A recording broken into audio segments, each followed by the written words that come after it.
Mason charged for assaulting cops during arrest over offensive weapon. Lawmen assigned to the Kingston Central Police Division have charged a man with being armed with an offensive weapon and assaulting the police following an incident in downtown Kingston on Saturday. Charged is 30-year-old Oswald Clark, a mason of Lovelane, Kingston. According to reports from the Kingston Central Police, about 10:10 a.m., Clark was seen with a noticeable bulge in his waistband. He was approached and searched, during which a ratchet knife was reportedly discovered and seized from his waistband. While being restrained, Clark reportedly became aggressive and assaulted the officers who were attempting to detain him. He is scheduled to appear before the Kingston and St. Andrew Parish Court on January 31. Abandoned. When 70-year-old Errol Mackenzie was admitted to Kingston Public Hospital KPH for a kidney stone removal more than a year ago, his doctor said he was surrounded by family members who visited often and tend to care for his every need. However, when it was time for him to be discharged from the hospital, everyone vanished. "Them dashed me away," were the words of the heartbroken father of three who begged his children to visit. "I paid my dues, I look after my kids, 2 boys and a girl. I don't know what their mother told them, but none of them come to visit me," he told reporters. "I am here in the hospital. Will you please come and pay your father Errol George Mackenzie a visit? Please, don't let me feel so abandoned," he pleaded. He is now considered a social case, which refers to patients who have been abandoned by their relatives at hospitals and other healthcare facilities. The issue has been a growing concern for Health and Wellness Minister Dr. Christopher Tufton, who said it is putting a strain on hospital resources.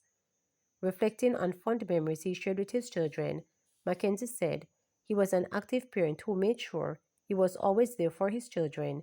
He shared that they love sport and he would always find time to play with them, whether it is badminton, swimming, or table tennis. Heartbroken by their absence, he said he longs to sit with his children and hear about their lives. "I would like to know what they have been through during this period of absenteeism from me. What have they been up to?" he questioned.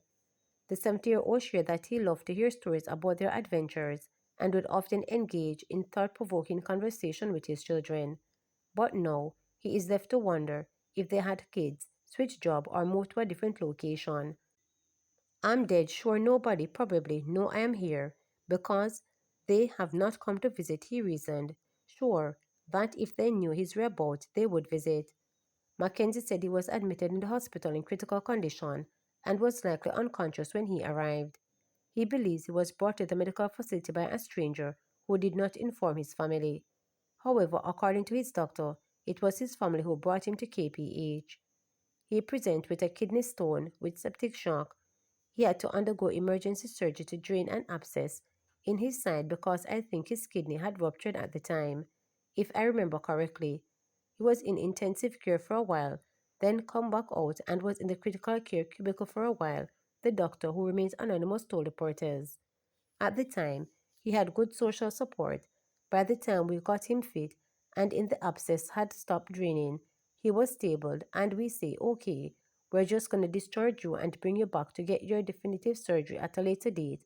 Nobody was there, stated the doctor. The physician said that at one point Mackenzie was at his home for the elderly before he was brought back to the hospital.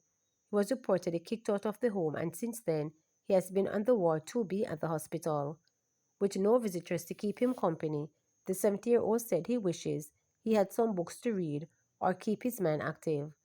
A lover of literature, he shared that he enjoys reading all categories, but his favorite are science fiction and romance. "I wouldn't mind somebody bring me a novel to come and lend me. I hate my mind to be lazy," stated Mackenzie. "I can't make my brain dormant. I like my brain to be working," he told reporters. A former telecommunication technician at Cable and Wireless, now known as Flo, he shared that he would often spend his days solving complex issues and misses the familiar feeling of the wheels in his brain turning. This feeling, he said, he would often recapture it reading, but he is without books. "Now I just think and meditate," he said. "Anything you bring, me will read it," pleaded Mackenzie. Hundreds of Jamaicans applied for NWC amnesty. Almost 400 Jamaicans applied for the new National Water Commission NWC amnesty program on launch which was Thursday, January 2nd. According to NWC's acting corporate public relations manager, Delano Williams, a total of 372 people had applied by the end of the first day of the initiative, which he said is part of a raft of measures to provide well-needed relief for customers. Williams, who provided reporters with an update on Friday, said the initiative is geared at customers who may be facing hardships or started with old balances and are also willing to reconnect and access the NWC services as part of a fresh start. The amnesty, first announced by Prime Minister Andrew Holness at the Jamaica Labour Party's annual conference in November last year, is from NWC customers who are pensioners and have been disconnected for 2 years, people trying to transfer land titles, and customers who have been disconnected for a longer period than 6 months. Under the amnesty, which will last for 3 months, up to March 31, 2025, pensioners who are assessed and being in need based on the Program of Advanced True Health and Education Path Beneficiary Identification Standards will have their debt written off and reconnection fees waived. They will allow pensioners to reconnect legally and facilitate the transfer of titles where outstanding bills are a challenge.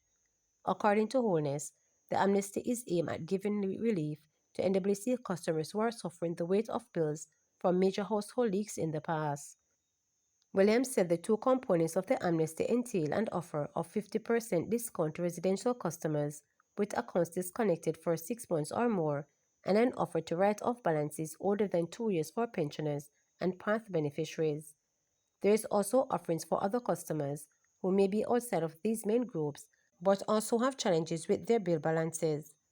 All persons are being encouraged to contact the NWC via its online channel, contact center, or simply to visit the nearest location that is convenient for them, he stated. Speaking on the initiative last Wednesday, Holness told reporters that his administration is focusing on making living in Jamaica affordable and that it will be looking at every aspect of government to ensure that it is made easier for people to survive and thrive. If there are unnecessary self-serving red tape, fees, waiting time, complicated requirements that add the cost of living or the cost of doing business, this administration will remove these obstacles, simplify complications, reduce cost, and give relief to pain points. This is the principle of the current economy and government operating behind the NWC relief programs, he noted. In the meantime, Minister with responsibility for water Matty Samuda told reporters last Wednesday that some 150,000 Jamaicans will benefit from the amnesty. It will cost the NWC about $34 billion in potential revenue, but that is not an issue as the government tries to improve the lives of Jamaicans who might have had an issue to pay their bills in recent time, stated Samuda. He said the amnesty is not a knee-jerk reaction, but is instead an expansion of an initiative that was undertaken by NWC over the last 12 months in Portmore St. Catherine in some of the quadrants in which there were particularly high levels of non-revenue water usage. Samuda said the initiative will return individual and legal connections to tens of thousands of Jamaicans and will return comfort and dignity to pensioners and those living below the poverty line who have been affected by this debt and disconnection from the NWC. NWC customers who qualify for this amnesty may call the toll-free number 888-225-5692 or make an appointment to get reconnected. Remember to subscribe, like, share, and click the notification bell for daily updates.